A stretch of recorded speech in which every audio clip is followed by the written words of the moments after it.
not sure about. East on condition 5. Day 5 of Boise City Council hearing Interfaith appeals started with recommendations from city staff on some new conditions for Interfaith to abide by.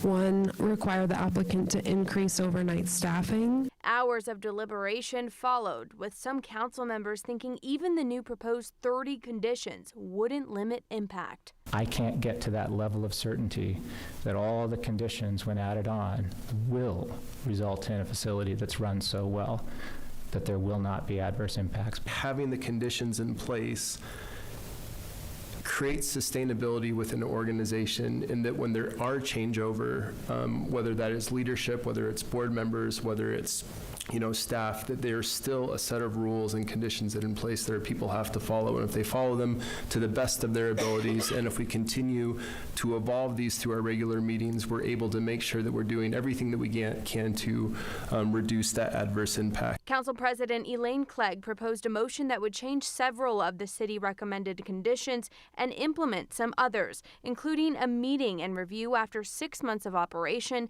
making family spaces separate from individual ones, limiting outdoor activity from 7 p.m. to 9 a.m., bringing any neighborhood concerns to the executive director within 24 hours, and setting the maximum occupancy limit to 205, including any overflow. As far as capacity for feeding folks, for keeping folks in programming, it seems to me that under the 205 there is space for that programming to mitigate.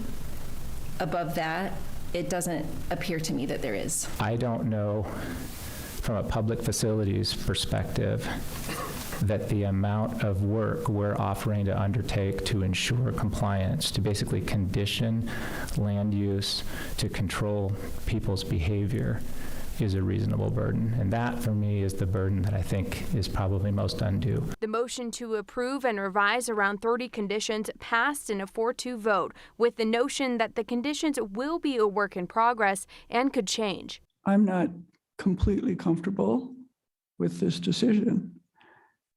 I hope that that's clear to everyone in order for the whole city not to see adverse impact from this issue.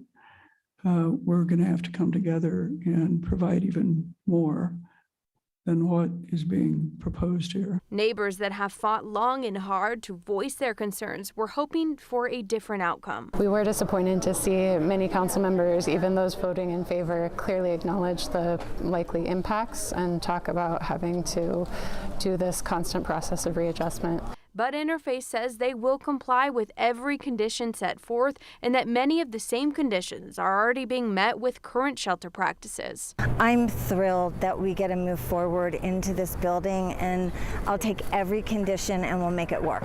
I don't really think 30 conditions. I've had applications that have had more conditions, and it's crafting conditions that work. And it's everybody acting in good faith to make sure they work. So relieved, I can't even tell you.